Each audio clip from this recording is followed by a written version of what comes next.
I literally have no idea how to start this video, because today we're going to be trying to dig into some topics that actually aggravate me. This is going to be a little bit of an angry rant, so be aware that I'm going to be trying to shred these things, because to me, they seem like they're just scams or giant ripoffs, and that stuff really gets under my skin. I am particularly perturbed whenever there is a giant billion-dollar corporation that seems like they're trying to just scam you out of your hard-earned money. What's up, gamers? Dreamcastguy here, and today we're actually going to be talking about two separate things that have taken place just in the last couple hours, because I really think that they both really deserve to be really dug into and talked about and dissected. First and foremost, we're going to be talking about Fallout 76, followed up shortly by Google Stadia. These stories are so aggravating because they just seem like such blatantly bad ideas. The fact that nobody, while they were developing this horrible garbage, actually said, maybe we should stop, is always going to be insane to me. Now let's just talk about Fallout 76, because a few minutes ago, they announced that they're about to have a new premium program. Yes, that's right. Fallout 76, what is perhaps the most broken $60 game that's ever been released, has decided that, hey, remember how we promised a bunch of updates and cool content? Well, now we're all going to actually paygate that. Yes, that's right. Fallout 76 is getting a monthly fee. But don't worry, there's a cheaper version of it. Now, I do want to point out that this is all optional. If you purchase the game for $60 or $20 on sale, you can still just log into the Appalachia and run around. But if you want the full experience and actually experience the game at its pinnacle, then you need to start paying $100 a year. $100 every single year for Fallout 76. Now you may be saying, well, Dreamcastguy, what am I getting for $100? Perhaps it manages to fix the game and makes it more of a true Fallout experience. Maybe I want to pay $100. Well, I made a list. Basically, you're getting private worlds, so you can now create your own lobbies with your own friends, scrap box with infinite storage, that way you can actually finally contain the different garbage you find in the wasteland, a survival tent, which is basically like an instant home base that you can just pop up anywhere, and inside of it there's like your scrap box, crafting tables, and things like a bed. There's atoms, which is the microtransaction currency. You get 1,000 of those. Gee willikers, isn't that great? And also some exclusive armor and emotes. I don't think that this stuff is bad. These ideas, the concept of giving you a tiny perk or bonus, I guess that's not what annoys me. It's the fact that it's Fallout 76. Let me just grab a random game. So this is Choo Choo Rocket on Dreamcast. It is a hilarious puzzle game where you're actually trying to play as these mice and direct them to cats. It's super fun. It's super great. This originally had online. It was good. It was really nice. You can even see it even came with a Dreamcast Dream Key. But here's the thing. I would not pay a monthly fee for this. You should finish your games before you start selling more of them. This will always be one of the main cruxes of my argument, is that I have nothing against downloadable content. In fact, the older I get, the more I actually appreciate good downloadable content. It's so cool that we live in an era where if you love a game and the developers love making the game, you can continue to get more of the game. But they keep delaying their own updates. They're not fixing the problems. They manage to continually break Fallout 76 more and more, and now they actually expect you to pay an additional fee for a game that obviously isn't finished. It's been almost a full year since the game came out. This is such a freaking egregious ripoff. And here's my thing. I've said this time and time again, and I feel like we all need to try and just start saying it to the game developers' faces.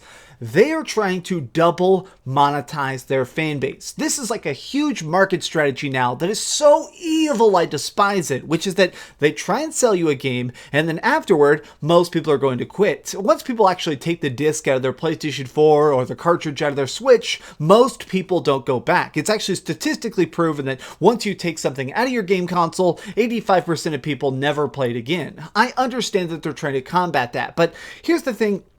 Now these game studios have realized that, okay, we lose 85% of our demographic, but those 15 people that stick around, the 15% that keep playing, how can we charge them twice? How can we actually try and carrot on a stick them into making more purchases of the product that they already own?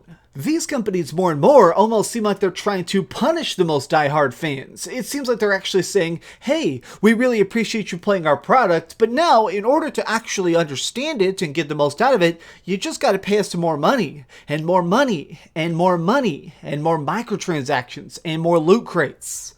Everything is becoming a cell phone game, and to me, this is ridiculous. I feel like we need to make a statement to Bethesda themselves to try and say that we're not going to put up with it. So, Bethesda, here's my copy of Fallout 76. I bought it, I played it a little bit, but I want to make sure that nobody else ever gets scammed by you. I'm never going to trade this in because it's worth like $2 of trade-in credit probably, because this is a giant freaking ripoff. And I'm certainly not paying your monthly fee, so let's just go ahead and destroy it. I want to make a very clear point. What you've done is screw people over. I'm not gonna... Oh, God. It's really hard to break a PS4 game. Oh, well, whatever. It's now unplayable. That's the point. Okay, now let's get into the other news story, which is actually going to be... We're going to be talking about Google Stadia. Google Stadia is obviously a giant streaming network. The idea behind it is that you'll be able to play games anytime, anywhere, from cell phones to TVs to having it actually connected to your computer itself, playing it in a browser. Except for the fact that last night they announced that if you bought the Founders Edition, which is basically like... There's a thing where basically you'll be able to play it day one. The Founders Edition was a $130 kit that came with a special controller and the ability to play it day one. Well, last night, Google actually said that that's not going to be the case, that it's not day one. I am still just laughing about this, but basically, if you paid for the giant pre-order price, it's probably because you want to be one of the first people to play it. Well, they decided to do an update where they said, actually, it's just going to start shipping on launch. So don't worry, you'll definitely be able to play it in the first 2 weeks. This is so hysterical to me because it just shows that Google Stadia doesn't understand games. Everybody already has this stuff figured out. They could actually ask giant console makers, how did you handle this problem? And they'll tell them an answer. Like, as an example, do you know what PlayStation 4 did that was really cool is...